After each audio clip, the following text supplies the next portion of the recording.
बाबा, योग का जौहर बनना, इसका तात्पर्य क्या है? हिस्ट्री में जब राजाएं लड़ाई पर जाते थे तो दिखाते हैं कि भारत की रानियां जौहर कर लेती थी।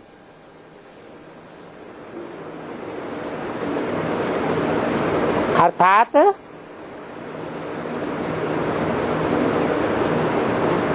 विदेशियों की नजर न पड़े, विदेशी जीत जाएं तो विधर्मियों का साया भी न पड़ सके।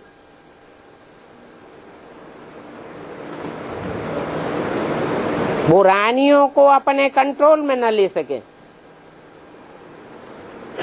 इसलिए वो अग्नि में जल मरती थी।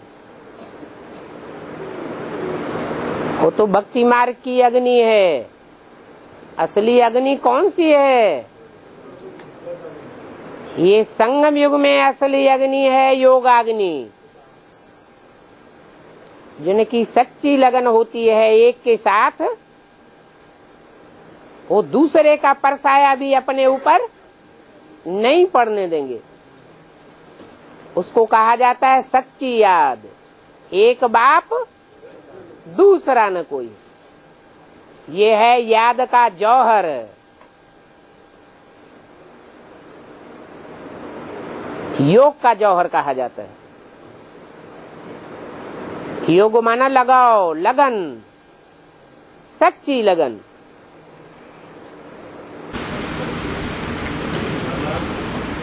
अपने मूल्यों चलाए बाबा, भगवान के बच्चे को ब्राह्मण और ब्राह्मणिया कहेंगे, देवता नहीं कहेंगे, क्यों बाबा? एडवांस बच्चों को, भगवान के बच्चे को हाँ ब्राह्मण ब्राह्मणिया कहेंगे, ईश्वर के बच्चे को। हाँ, भगवान ब्रह्मा के तन में आते हैं ना, देवताएं थोड़े ही होते हैं। देवताएं किसके बच्चे होते हैं?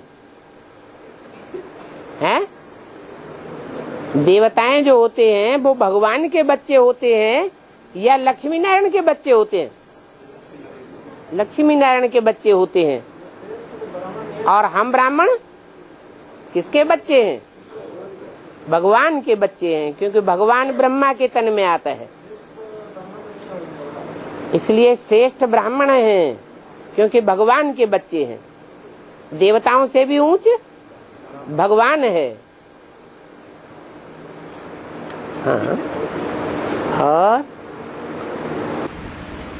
और देवता से तो भगवान का है ही, और देवता से तो ब्राह्मण भी है।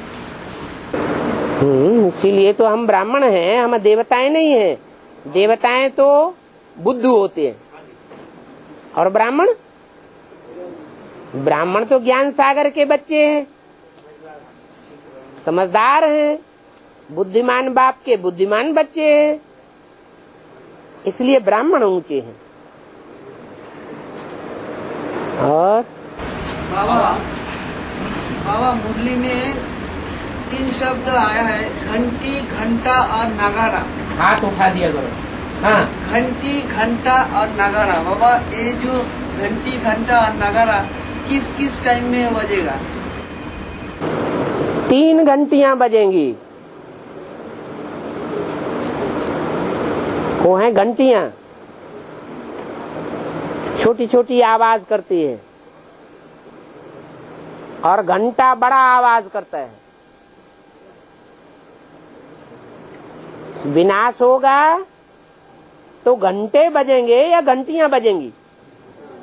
घंटे बजेंगे, ज्यादा आवाज होगा।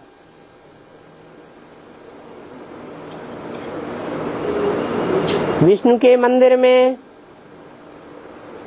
कृष्ण के मंदिर में या और देवताओं के मंदिर में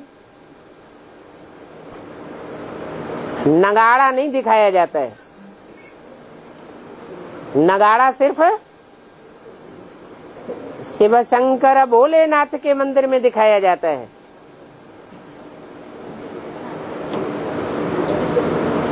ज्यादा आवाज बांसुरी करती है, घंटियां करती है, या और वाद्य यंत्र करते हैं या नगाड़ा करता है। नगाड़े की तीखी आवाज होती है।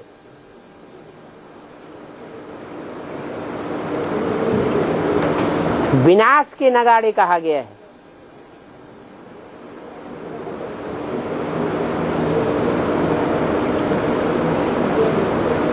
इसलिए शिव के मंदिर में नगाड़ा दिखाया जाता है।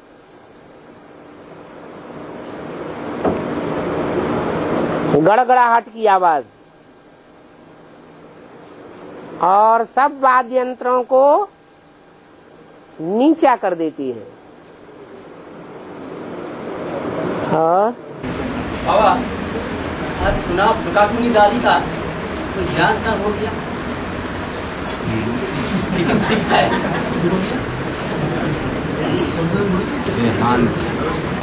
बहुत दिनों से जो बात सुनते चले आ रहे हैं,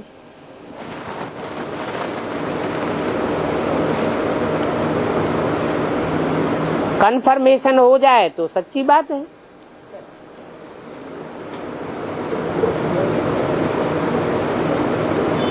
और तो बाबा माया की सरेंडर हो जाएगा इसे हैं? माया कैसे सरेंडर होंगे?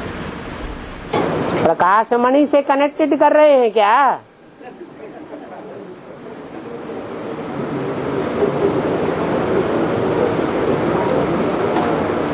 एक है बीज रूप आत्मा, एक है आधार मूर्त आत्मा।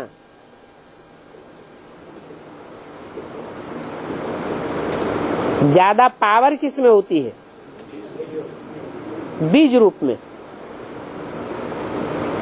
प्रत्यक्षता का काम आधार मूर्तों के द्वारा होगा या बीज रूप आत्माओं के द्वारा होगा? बीज रूप आत्माओं के द्वारा होगा। देखने में भी आता है जो आधार मूर्त जड़ें हैं और धीरे धीरे सब शरीर छोड़ती जा रही है, और जो बीज रूप आत्माएं हैं उनमें प्रवेश करके अपनी मुक्ति, जीवन मुक्ति का वर्षा प्राप्त करते हैं।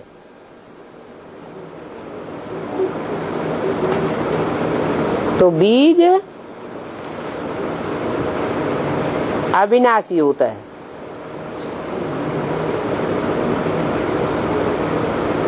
जड़ों को, टहनियों को अविनाशी नहीं कहेंगे।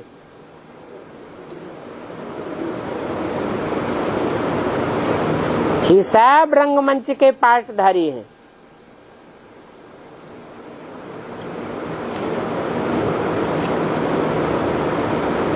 बेहद का मनुष्य षष्ठ रूपी वृक्ष है। उसमें बीज भी है, जड़ें भी हैं, तना भी है, टहनियां भी हैं, पत्ते भी हैं, फल भी हैं, फूल भी हैं।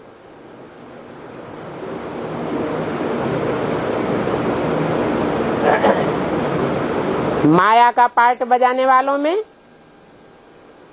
जड़ें भी हैं।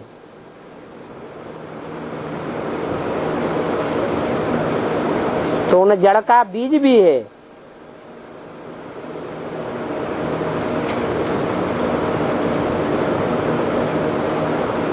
जड़ें सदा काल का पार्ट बजाती हैं या बीज सदा काल का पार्ट बजाता है? बीज अविनाशी है,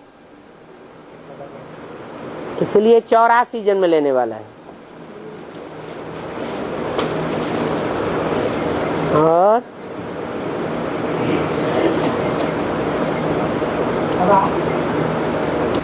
ब्रह्मा के द्वारा शिव बाबा ने जो वाणी चला है उसको मुरली कहते हैं।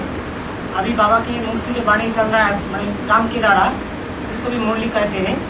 लेकिन बिलगादी के द्वारा ब्रह्मा की स्वर जब वाणी चलाते हैं उसको अव्यक्त वाणी कहते हैं। फिर एक कैसे में बोला अव्यक्त बाप दादा का शब्दों का उच्चारण इसलिए किया जाता है कि ब्रह्मा की स्वर जब विद्या दादी में प्रवेश करते हैं उनका बुद्धि योग शिव बाबा के साथ रहते हैं। फिर बुद्धि योग जब साथ रहते हैं तो शिव बाबा वो जो अव्यक्तवाणी का जो पॉइंट है वो सप्लाई देते हैं ना, ब्रह्मा की स्वर अपना बुद्धि वाक्य से वो वाणी चलाते हैं। लंबा प्रश्न हो गया, थोड़ा कंसाइज करो, क्या पूछना चाहते हैं? ईश्वरीय आत्मा जो दादा लेखराज की विलय नदी के अंदर में अभी जो अव्यक्त वाणी चलाते हैं, हाँ जी, तो उनका बुद्धि योग शिव बाबा के साथ रहते हैं। हाँ जी। तो ये जो शिव बाबा के साथ जब बुद्धि योग रहते हैं, वो शिव बाबा वो जो वाणी जो बोलते हैं विलय नदी के मुख से ब्रह्मा की सोल, वो वाणी को पॉइंट शिव बाबा सप्लाई देते हैं ब्रह्मा को, ना ब्रह्मा अपनी बुद्धि से वो वाणी चलाते हैं। एक याद में रह करके वाणी चलाना होता है, वो तो हम सभी बच्चे यही प्रैक्टिस करते हैं कि बाबा की याद में रह करके दूसरों को ज्ञान सुनाएं। तो परंतु अंतर हो सकता है या नहीं हो सकता है? सुनाने में हो सकता है, नंबरवार याद होती है। जितना जितना गहराई से ज्ञान को समझने वाला होगा, उतना ही गहराई से समझावेगा। कृष्ण की आत्मा ज्ञान के तंत्र को 100% समझने वाली है या नंबरवार की स्टेज में है? क्योंकि कृष्ण की आत्मा की बुद्धि में अभी तक भी ये पॉइंट नहीं बैठा होगा कि गीता का भगवान कृष्ण साकार में कैसे नहीं है।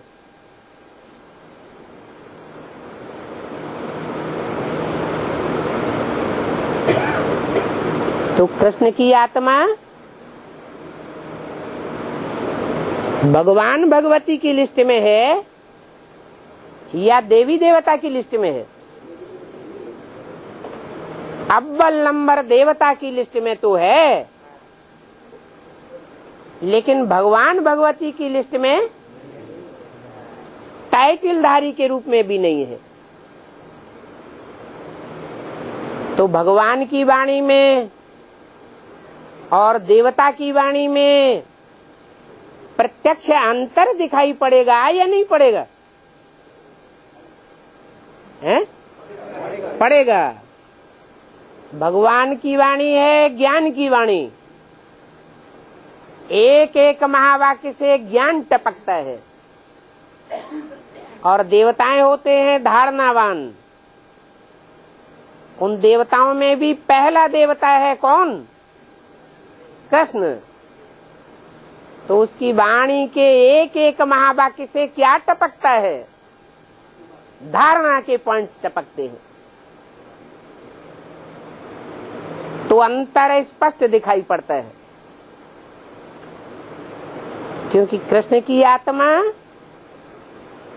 या ब्रह्मा की आत्मा कहो, दादा लेखराज की आत्मा बल याद में रहती है,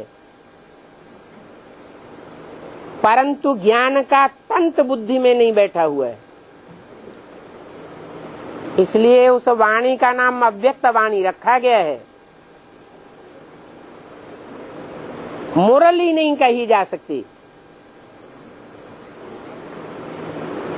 मुरली कब कही जाती है? जब सुनाने वाला सिर्फ एक शिव ज्योति बिंदु हो।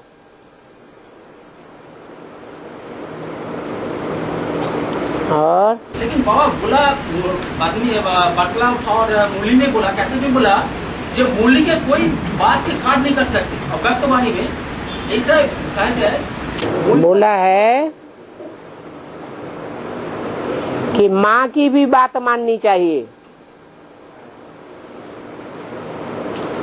तो ये बात तब ही बोली जाएगी जबकि माँ बाप के पैरेलल चलने वाली हो, कोई बात में काट करने वाली न हो।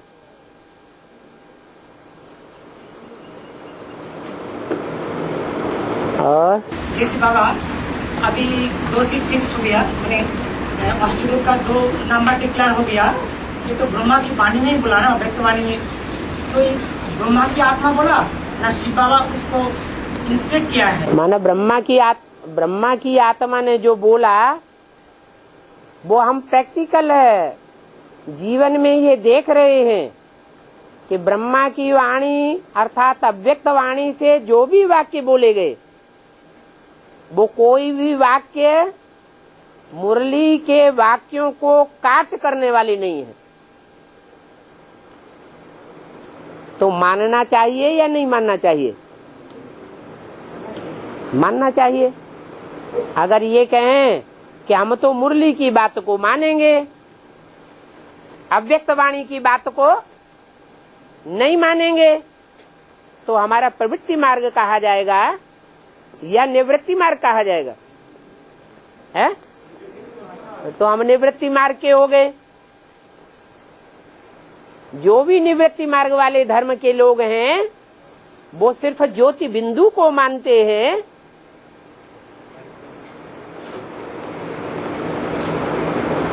या जिसमें प्रवेश करता है उसको भी मानते हैं। वो सिर्फ निराकार को मानते हैं। तो अगर प्रवृत्ति मार्ग का पक्का बनना है तो अव्यक्त वाणी को भी मान्यता देनी पड़े।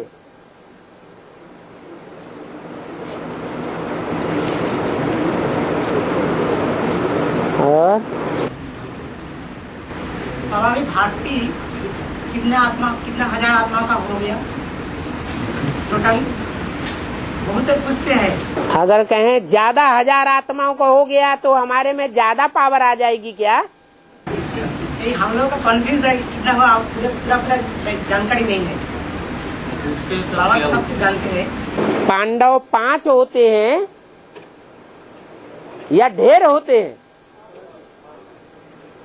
तो ये बात तो बुद्धि में आनी ही नहीं चाहिए कितनों ने भट्टी कर ली, जबकि हम जानते हैं कि जो पहले पहले आत्माएं आती हैं वो पावरफुल होती हैं। ओल्ड इज गोल्ड कहा जाता है। बाद में जो तबक्का आता है उसमें ज्यादातर कचरा मिक्स हुआ आता है। कम क्वालिटी वाली आत्माएं आती हैं। तो संख्या को गुनना अच्छा है, नंबरलिटी में जाना है या क्वालिटी को देखना अच्छा है? हमारी नजर कहाँ जानी चाहिए? क्वालिटी में हमारी नजर जानी चाहिए कि आज से निकले हुए और अभी अंत तक टिके हुए कितने हैं।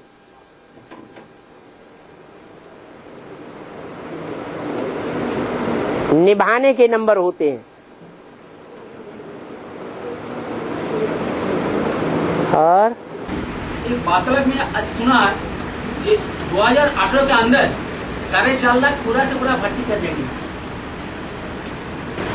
कौन सी बात है? किसी ने नोट किया इस बात को? ये बात निश्चित कर दी गई कि 2018 तक 4.5 लाख भर्ती कर लेंगे। आज ही सुना वार्तालाप में, एक बार नंबर सुन लिया, आज ही वार्तालाप में सुना, बाबा ने बताया। हम दूसरे लोगों से कंफर्म कर रहे हैं कि किसी ने ये पॉइंट वार्तालाप में सुना,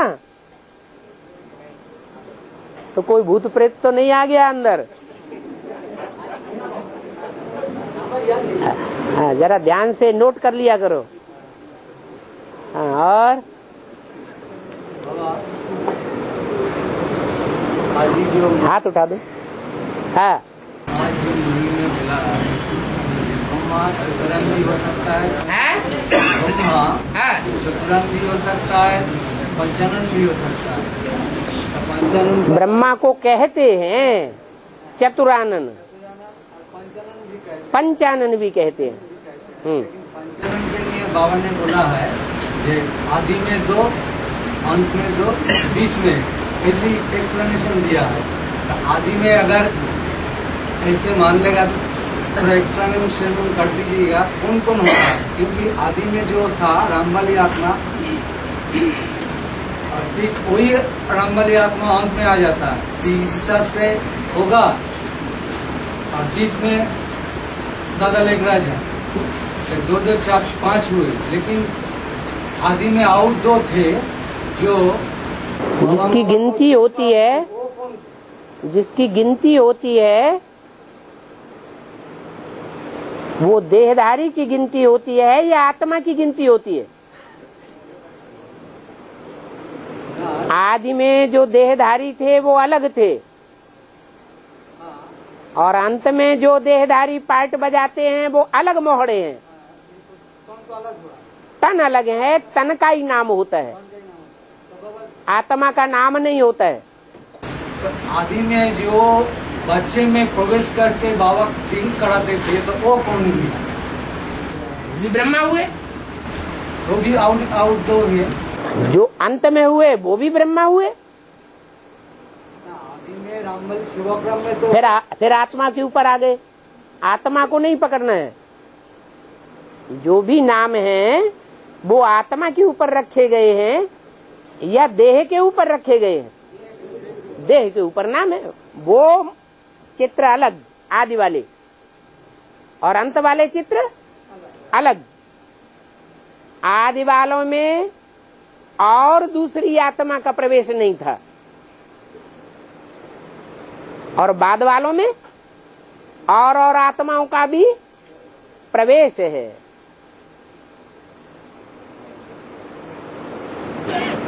हाँ?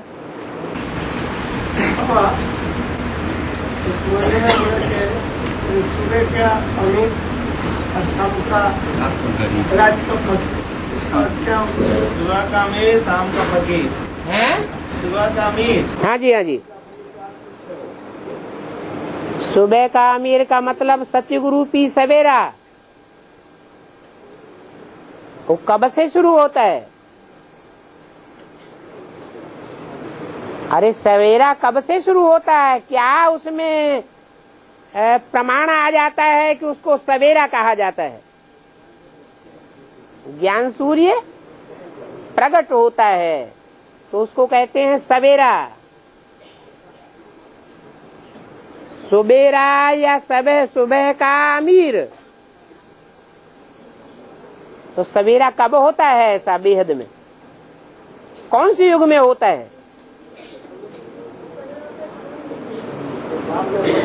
जो संगम युग में बाप प्रत्यक्ष होता है प्रैक्टिकल में,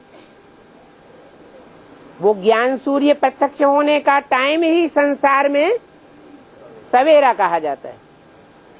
जिस मुकर्रर रथ के द्वारा प्रत्यक्ष होता है वो सारी दुनिया के बीच में सबसे जास्ती अमीर कहा जाता है। ऐसे ओम मंडली को भी सबसे जास्ती अमीर बताया है, लेकिन ओम मंडली में भी 3 मूर्तियां हैं, ब्रह्मा, विष्णु और महेश, लेकिन उनके 3 तबक्के हैं। कोई ऊंचे तबक्के में है, कोई मीडियम है और कोई नीचे तबक्के में है।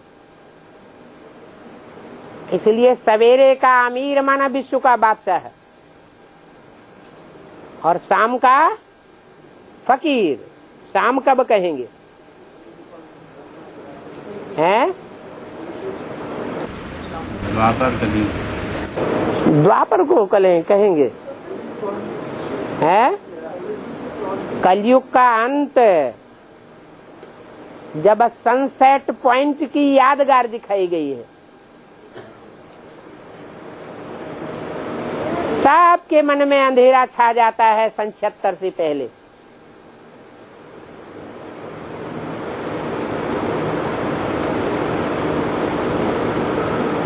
सूर्य जैसे छिप गया, अंधेरे में चला गया। उस समय वही आत्मा जो आदि में दुनिया की सबसे जास्ती अमीर साहूकार थी, विश्व का मालिक थी, वो किस स्टेज में आ जाती है? शाम का फकीर 76 में।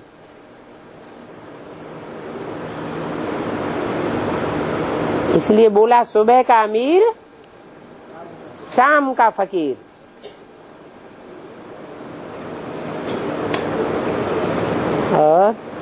बाबा, वेद और गीता, तो एक मुरली में सुना है, पहले गीता बाद में वेद। मुरली में ये बात नहीं बताई गई कि पहले गीता है बाद में वेद निकले। विद माना जानकारी, ज्ञान।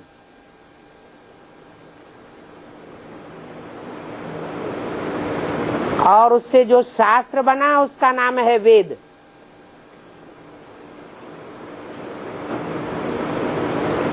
तो बेसिक नॉलेज को क्या कहेंगे?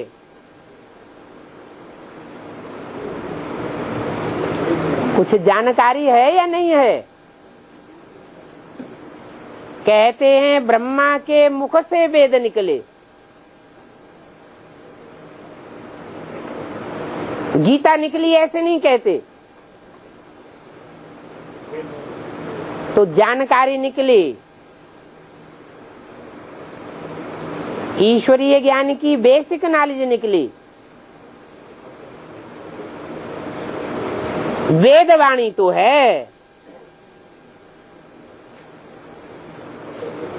ब्रह्मम वाक्यम तो है। कहते हैं ब्रह्मम वाक्यम जनार्दनम, अकाट्य वाक्य होता है। मुरली का एक एक वाक्य कोई काट नहीं सकता। जैसे सच्चाई अकाट्य होती है, अविनाशी होती है, ऐसे ही वेद है। परंतु भक्ति मार्ग में जिनको वेद कहा जाता है, वेद की ऋचाएं कहा जाता है, उन ऋचाओं को सब कोई समझ सकता है क्या? समझ सकता है? नहीं समझ सकता है। वेद की भाषा और उसका इंटरप्रिटेशन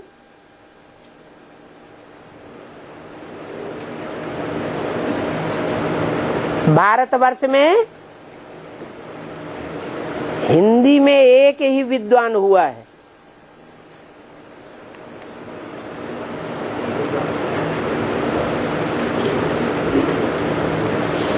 श्री रामचंद्र शर्मा आचार्य, जिन्होंने सब वेदों की टीका लिखी है। वो तो भक्ति मार्ग की बात हो गई, भक्ति मार्ग के वेद हो गए। यहाँ हमारा वेद कौन सा है? मुरली, बेसिक नॉलेज का ओरिजिन।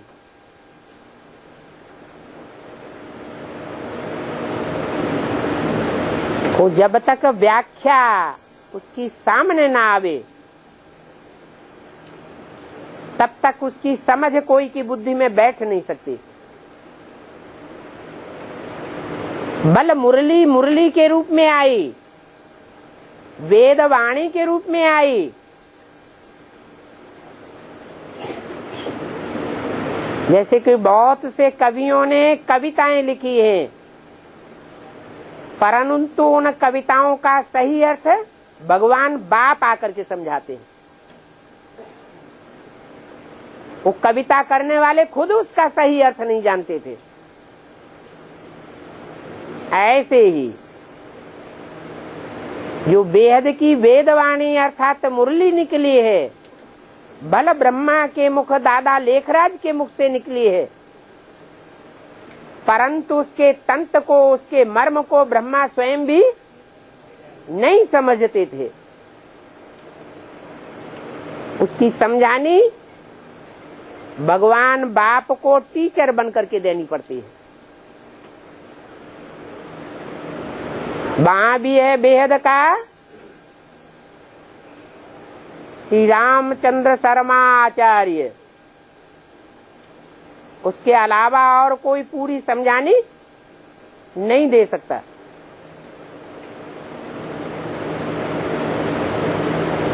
तो पहले वेद हुए या पहले गीता हुई है? संपूर्ण ज्ञान किस में है? गीता में है या वेद में है? गीता में संपूर्ण ज्ञान है, समझने योग्य ज्ञान है, कोई काट नहीं सकता। और बाबा तब विधानकारी, तो विधान इस कॉन्स्टिट्यूशन गीता के ही है। विधि, विधाता और विधान,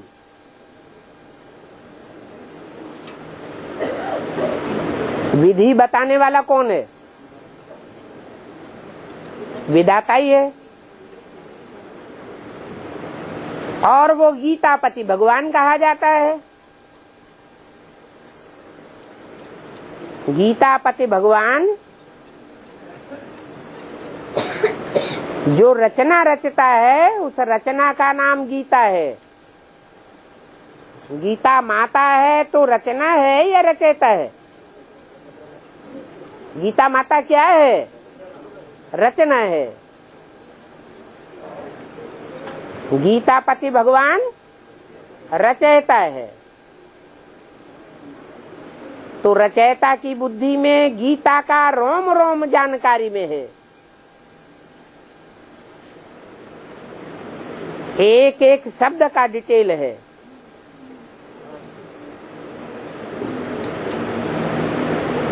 गीता माता है और वो गीतापति भगवान है।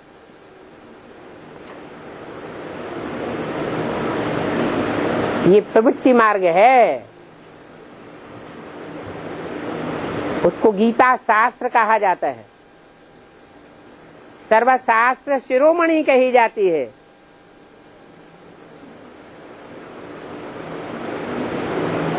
शास्त्र कहा जाता है शासन करने का विधान।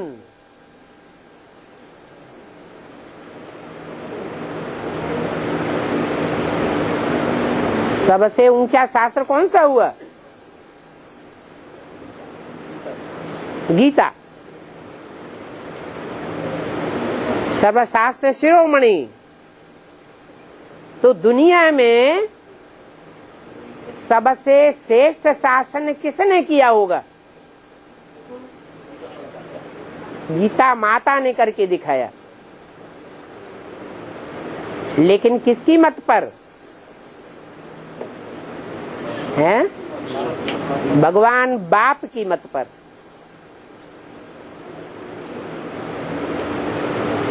इसलिए शास्त्र माना शासन करने वाला विधान। वो भक्ति मार्ग में तो जड़ शास्त्र दिखाया है, और यहाँ है चैतन्य गीता माता। शासन करने वाला चैतन्य में होना चाहिए या जड़ में होना चाहिए? चैतन्य होना चाहिए। और उसका नाम रख दिया है कुदरत, प्रकृति। उसको कहते हैं प्रकृतिपति और उसको कहते हैं प्रकृति।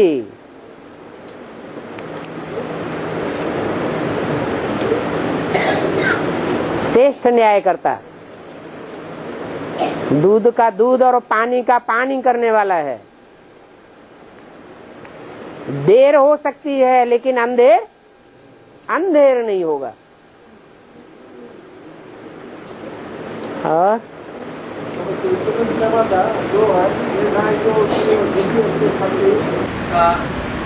देखा है ये दुर्गा उसको संहार करता है काली, और जो सच्ची गीता माता है उसको संहार नहीं करते देता है।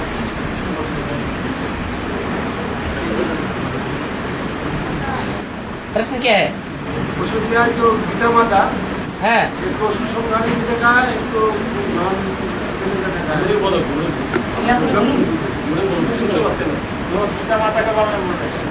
गीता सच्ची गीता और झूठी गीता।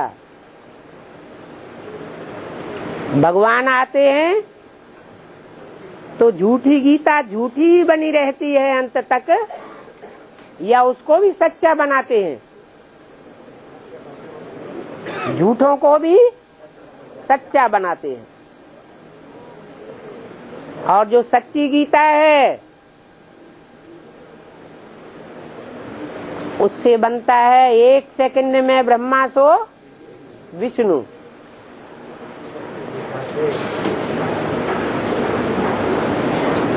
और झूठी गीता से बनता है नरक। सच्ची गीता से बनता है स्वर्ग। वो है शिव की गीता और वो है कृष्ण की गीता।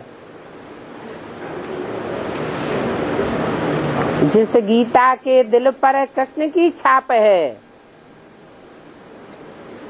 दिल के ऊपर छाप पड़ती है ना, तो जिसके दिल पर कृष्ण की छाप है वो है झूठी गीता। और जिसके दिल पर शिव शंकर भोलेनाथ की छाप है वो है सच्ची गीता। और साल में कश्मीर में जो अमरनाथ का मंदिर बना हुआ है, भक्त लोग दर्शन करने के लिए जाते हैं। इस साल में वो अमरनाथ का चढ़ाई शुरू होने से पहले ही वो शिवलिंग को गल गया है। इसका रहस्य बताइए। अभी तो चैतन्य में शिव बाबा अमरनाथ पर तो होने जा रहा है, इसलिए ऐसा हुआ नहीं। बाबा ने बोला है कि पहले भी बाबा अमरनाथ की यात्रा पर गया था। वहां सवेरे सवेरे जाकर देखा तो कोई एक ब्राह्मण छोकरा जाकर के शिवलिंग खड़ा कर देता था बर्फ का। इसका मतलब पहले भी ओरिजिन था, असली था या नकली बनाया जाता था? पहले भी नकली बनाया जाता था और बाद में भी नकली बनाया गया। अभी भी अगर बनता है तो नकली है, बर्फ का लिंग नहीं होता। वो तो हद की बात, अभी बेहद की बात। शिव की पूजा सिर्फ एक इंद्रिय के रूप में होती है। कौन सी इंद्रिय है? लिंग रूप में। और देवताओं की पूजा सब प्रकार की इंद्रियां दिखाई जाती हैं।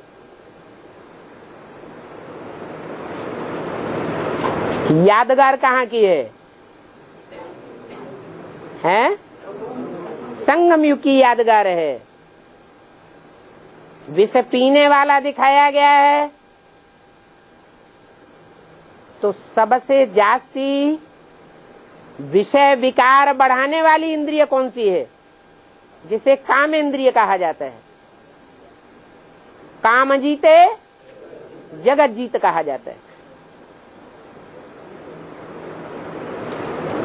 कामदेव को भस्म करने वाला कहा जाता है।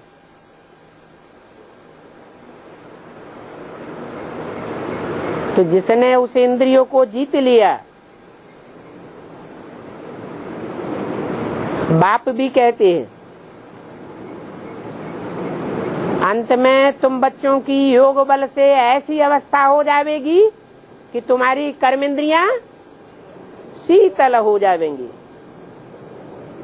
नंबरवार पुरुषार्थ अनुसार। तो बर्फ का लिंग होने की बात नहीं है शीतलता।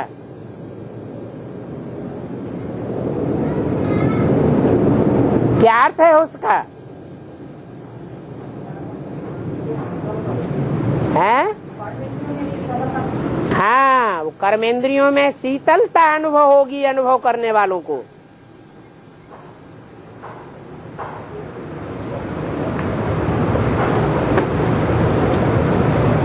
विचार की मार अनुभव नहीं होगी। और बाबा जो ध्यान इसका फर्क और निसंकल्प समाधि इसका फर्क क्या है? योग और ध्यान इसका फर्क है निसंकल्प समाधि। धी कहते हैं बुद्धि को, ध्यान। बुद्धि ऑन कर दी तो क्या हो गया? बुद्धि को ऑफ न करो, क्या करो? ऑन करो, वो है ध्यान। और वह है योग। आत्मा के अंदर जो भी अल्प बुद्धि है उसको युक्त करें, जोड़ दें। किसके साथ? सुप्रीम सोल के साथ। उसको कह दिया योग। तो जो भी आत्मा रूपी बुद्धियां हैं, मन बुद्धि को ही आत्मा कहा जाता है, वो ऑन कब होती है और ऑफ कब होती है? भगवान बाप आते हैं तो बुद्धि ऑन होती है, और देहधारी गुरुओं के द्वारा बुद्धि ऑफ हो जाती है। तो ध्यान को योग कहा जाता है। लेकिन मूल में कहा ध्यान दीदार में नहीं जाना है, साक्षात्कार। वो ध्यान भी दो तरह का है। जैसे साक्षात्कार दो तरह का बताया है। एक है बुद्धि का साक्षात्कार, वो ज्ञान से जुड़ा हुआ है, और एक है बंद आंखों का साक्षात्कार। धृतराष्ट्र की आंखें बंद थी या तीसरा नेत्र खुला हुआ था? बंद आंखें थी। और निसंकल्प समाधि, अखंड महादानी किसे कहते हैं? अखंड महादानी खंडित दान और अखंड दान।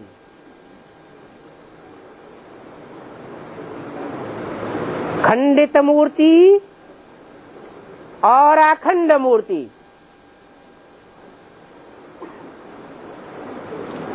खंडित ज्ञान और अखंड ज्ञान। खंडित बुद्धि और अखंड बुद्धि। खंडित मत, मति, मति माने बुद्धि, और अखंड मति। क्या अर्थ हुआ? अखंड माना जो लगातार चलता रहे, खंडित न होने पाए। जैसे निश्चय बुद्धि और अनिश्चय बुद्धि। बाप की पहचान में आदि से अंत तक निश्चय बुद्धि है। तो कैसी बुद्धि है? खंडित है या अखंडित है? अखंड है, अखंड बुद्धि है। अगर बीच बीच में निश्चय उखड़ता रहता है, बाप के ऊपर अनिश्चय आ जाता है, तो कैसी बुद्धि कहेंगे? खंडित बुद्धि। समझ में आया? हाँ जी।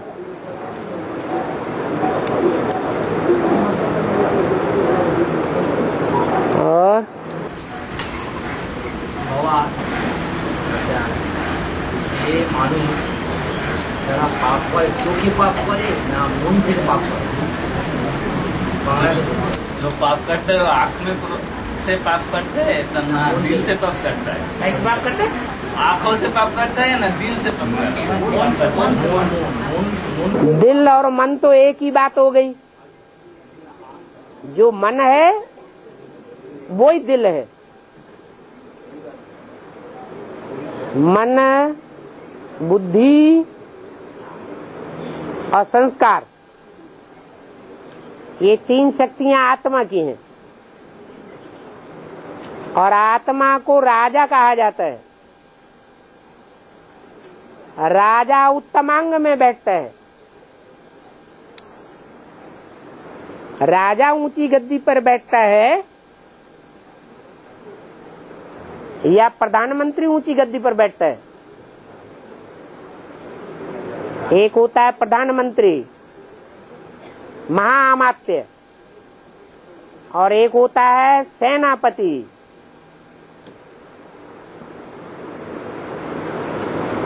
तो राजा ऊंची गद्दी पे बैठता है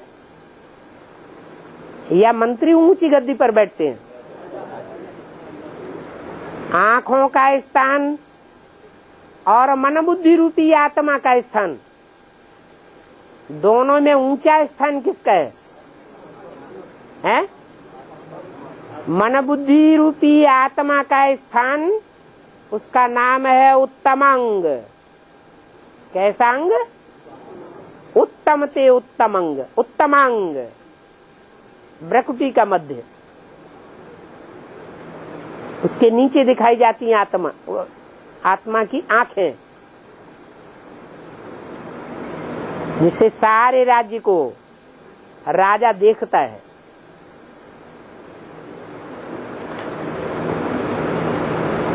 तो आंखों को प्रियरिटी दें या आत्मा के ऊपर कंसंट्रेशन की प्रियरिटी दें? प्रमुखता किसकी है? आत्मा की प्रमुखता है। आत्मा ही पाप करती है, मन ही पाप करता है। मन को कंट्रोल कर लिया जाए तो आंखें कुछ नहीं कर पाएंगी। ऐसे कई बार मिसाल दिया है।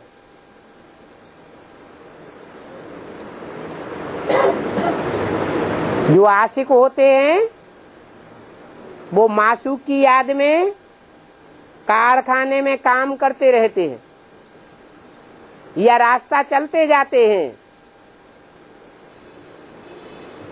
उनकी आंखों के सामने से कोई निकल जाता है, उन्हें ध्यान ही नहीं रहता कौन निकल गया, आंखें खुली हुई हैं। आंखों ने क्यों नहीं देखा? क्योंकि मन मासूका में लगा हुआ है। इसलिए आंखें मुख्य नहीं है और कर्मेंद्रियों में आंखें मुख्य हैं, लेकिन मन के मुकाबले आंखें नीची स्टेज में।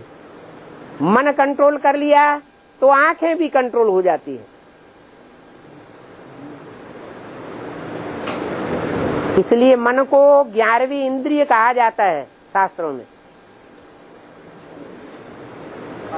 है बोला गया है कि सूर्यवंशी अपने को प्रत्यक्ष नहीं करते, अपने बाप को प्रत्यक्ष करते। और मुरली में ये भी हाथ उठा के बोलो। मुरली में बोला गया है कि सूर्यवंशी अपने को प्रत्यक्ष नहीं करते, अपने बाप को प्रत्यक्ष करते हैं। और मुरली में ये भी बोला गया कि सब कोई अपने अपने मुख से अपने पाठ को प्रत्यक्ष करे।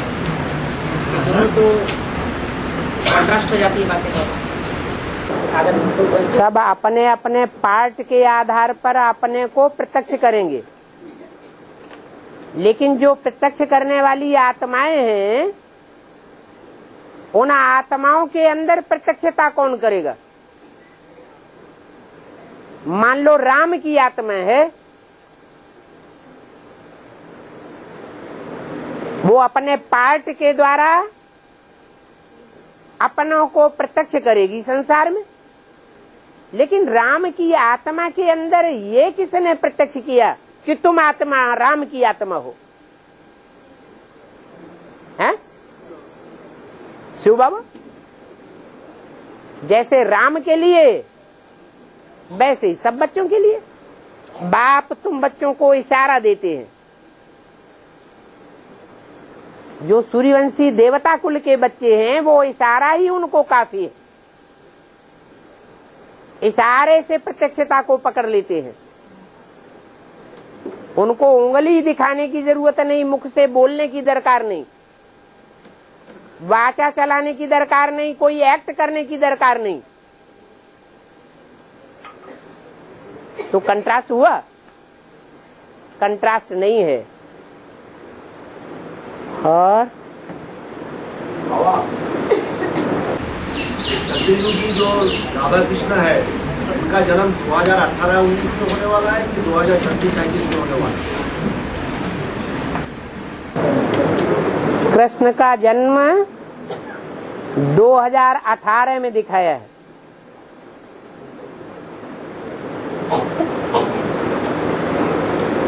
लेकिन शास्त्रों में जिस कृष्ण की बात आई है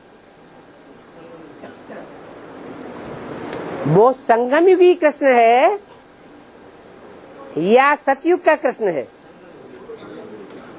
तो संगम युगी कृष्ण 18 में होगा या सतयुग का कृष्ण 18 में होगा।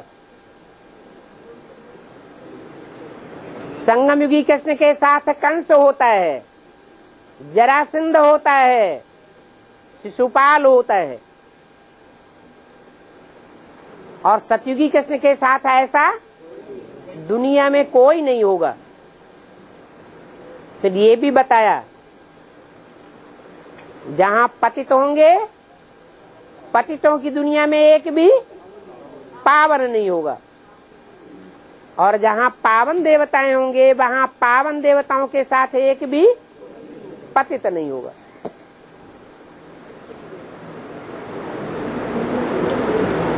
और बाबा भीम की मतलब क्या होता है बाबा? भीम भीम माना भयंकर। 5 पांडव दिखाए जाते हैं,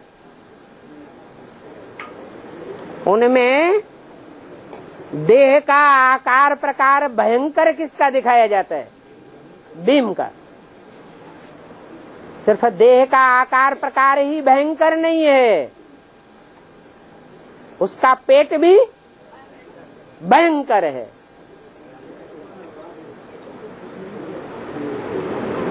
बुद्ध रूपी पेट भयंकर है, और देह से जो कर्म किए हैं वो कर्म भी 5 पांडवों के मुकाबले भयंकर दिखाए गए हैं। 100 कीचकों का वध अकेला भीम करता है। कीचक की परिभाषा मुरली में बताई है, जो ब्रह्मा कुमारियों के पीछे पड़ते हैं।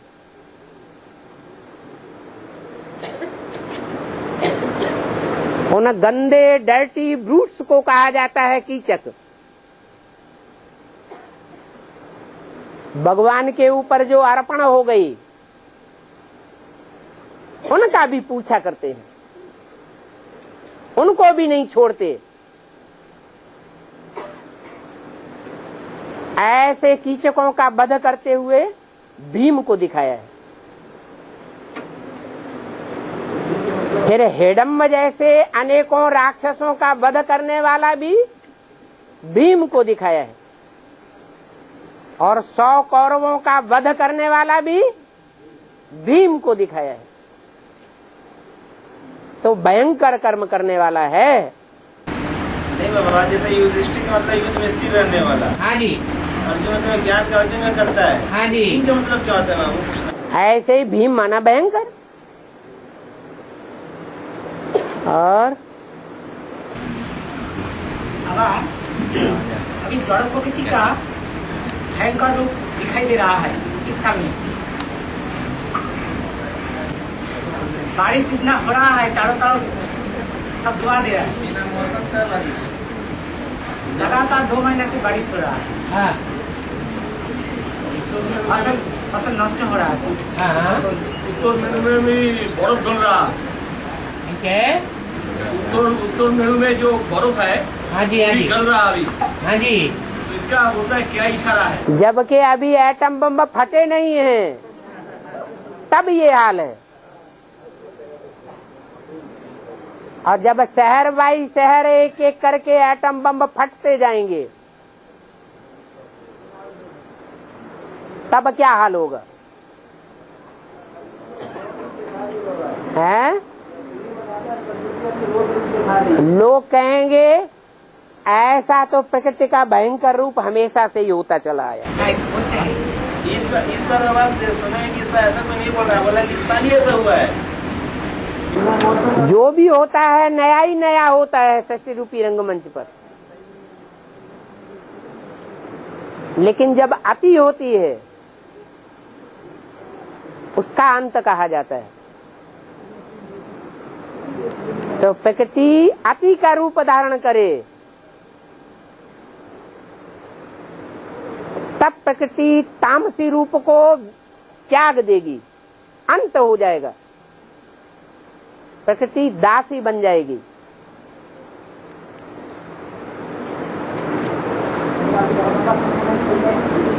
आ जाएगी। और हाथ उठा दो। हाँ बाबा ने बोला है जो समुदाय है वो 2000 में आएंगी, लेकिन जो से समुदाय है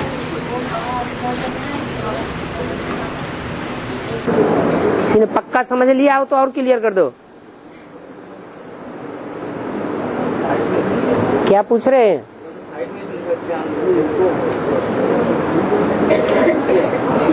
अरे सुन तो रहे हैं, दिखाई नहीं पड़ रहे तो क्या हुआ?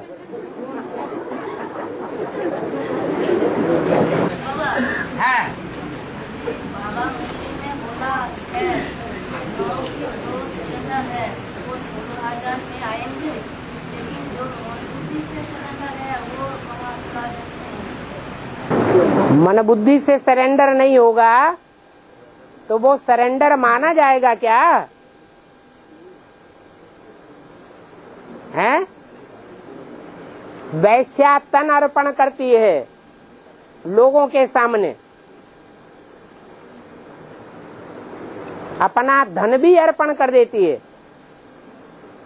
लेकिन मन से किसी दूसरे को चाहती है तो संपूर्ण सरेंडर कही जाएगी? नहीं कही जाएगी। जिसकी मन बुद्धि पूरी अर्पण हो गई, जहां हमारा मन होगा वहां हमारा तन होगा, जहां हमारा धन होगा वहां हमारा मन होगा। मन मूल है, यहाँ मन को ही अमन बनना सिखाया जाता है, मन को ही स्वाहा करना सिखाया जाता है। हमारी ज्ञान यज्ञ का नाम क्या है? अविनाशी अश्वमेध रुद्र ज्ञान यज्ञ। ये मन रूपी घोड़ा है, इसको अर्पण कर दिया, स्वाहा कर दिया, तब ही कहा जाएगा समर्पित। सम माना संपूर्ण, अर्पित माना अर्पण करने वाला, संपूर्ण अर्पण करने वाला। कोई कहे सिर्फ मुख से हम तो मन बुद्धि से सरेंडर हैं, तन से और धन से अर्पण नहीं हो पा रहे हैं तो क्या बड़ी बात है? बाबा ने कहा मन बुद्धि से अर्पण हो जाओ। तो ये सच्ची बात है, ये झूठी बात है? ये झूठी बात है। मन बुद्धि से कोई अर्पण हो जाए 100%, तो उसका तन और उसका धन कहाँ जाएगा? अर्पण में स्टेज में ही जाएगा। और उसकी निशानी होगी मन दर्पण बन जाएगा, ज्ञान का दर्पण। मन में मनन चिंतन मंथन खुल जाएगा, आत्मा के अनेक जन्मों की कहानी खुलने लगेगी। जैसे शीशे में अपना चेहरा भी दिखाई पड़ता है और दूसरों का भी चेहरा दिखाई पड़ने लगता है।